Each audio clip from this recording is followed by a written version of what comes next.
Hello everyone. Today I will be speaking about aripiprazole, which is also known as Abilify.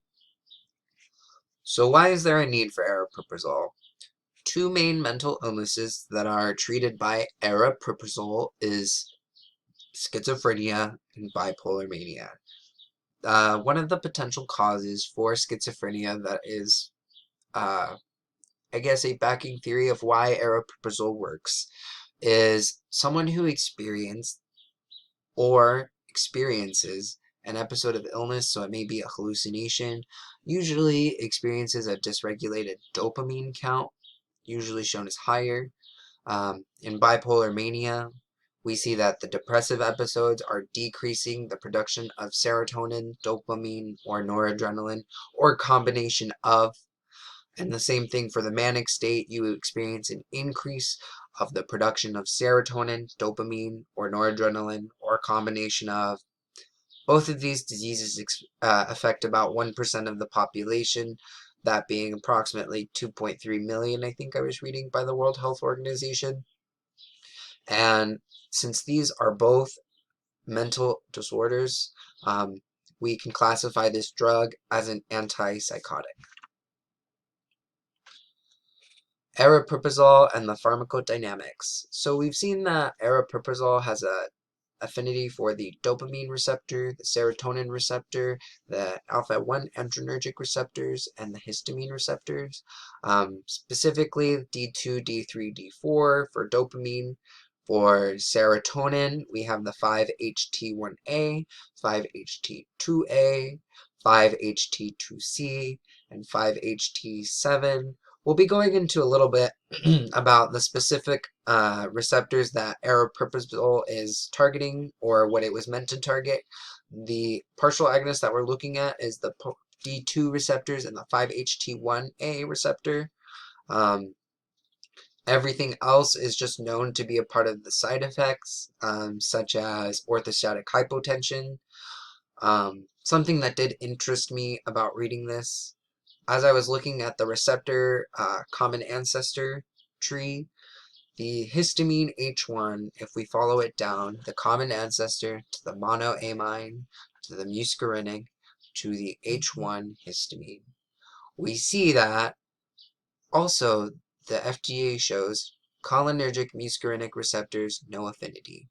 Obviously nothing can't be completely blocked off. I just find it a little interesting that it talks about a type of class.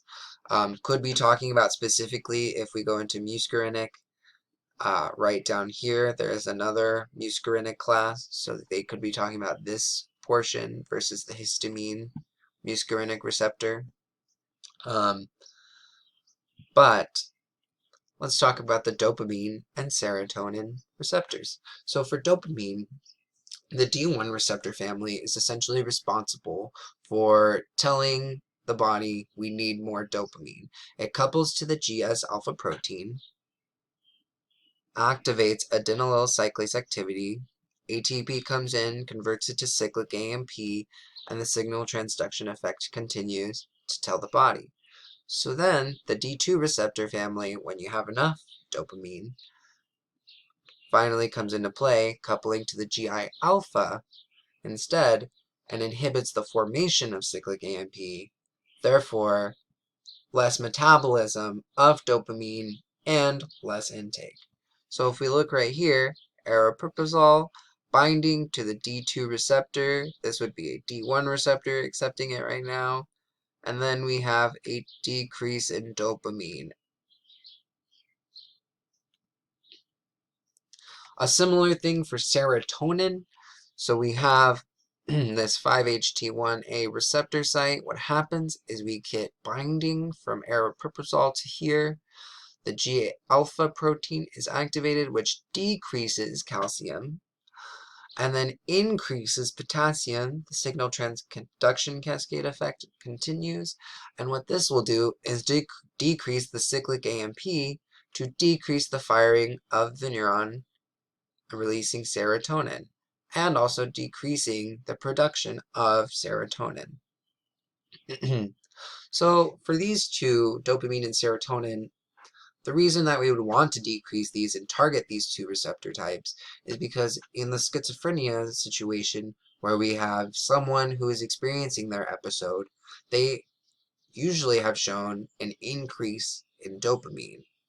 Therefore, we would want to decrease their dopamine amount, hopefully preventing any episodic notions. The same thing for bipolar mania. If they experience an increase of dopamine, serotonin, and or noradrenaline, then hopefully this would decrease the activation of those and hopefully preventing anything that would be harmful. Some dangers of this is if you do have bipolar mania, you are taking something that would inhibit when you're feeling those super happy feelings, so it can cause extreme depression during your depression states. The pharmacokinetics. So we have absorption, and the adsorption, we can take it via tablet. We have Abilify Maintina and Abilify Loraxil, which I will be discussing later, both of which are injection forms of aripiprazole.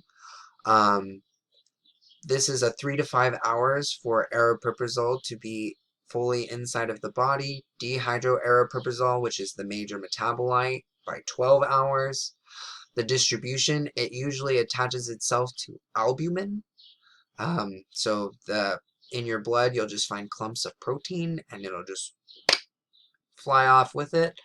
The metabolism, inside the liver, usually responsible for the hydroxylation, dehydrogenation, and dealkylation. We'll go into why we would want those things to happen, or at least why we assume why we would want those things to happen. And the excretion. This I kind of find a little bit interesting. We have the elimination half-life is about 75 hours. Per the FDA, we have been told that 8% of the white population is known as poor metabolizers, so they may have up to 146 hours. And most of this is seen in the feces or urine. So, also noted by the FDA, the mechanism of action of aripiprazole, as with other drugs having efficacy in schizophrenia and bipolar disorder, is unknown. So I just made a little bit of a guess here, based off of what they told me about what happens inside of the liver. So I guess if this molecule becomes hydroxylated, these might become the OH groups over here that become in contact with the serine for dopamine. This phenol, or what would be a phenol later, would be the van der Waals interaction, and the N-dealkylation right here would become this protonatable nitrogen right here, acting with this asparagine. Like I said, no mechanism of action is known, but this is just an educated guess. So, a little bit about the history. So we'll be talking about the typical antipsychotic, and then I will be continuing the atypical antipsychotic on the next slide. So what we do have here is chlorpromazine and haloperidol. Both of these were dopamine receptor antagonists. So the phenothiazine or the chlorpromazine, what we notice that carried on into aripiprazole is this protonatable nitrogen, important for the dopamine binding. We have this flat ring and hydrophobic region for van der Waals interaction. We have this electron withdrawing group, and similar thing for haloperidol. This group right here, this region for van der Waals interaction, a protonatable nitrogen. Another thing that was noted is this alkyl group in the middle. What ends up happening is this can reduce the potency of the drug, and if we change out this ketone for a sulfone, we can actually increase the potency of the drug.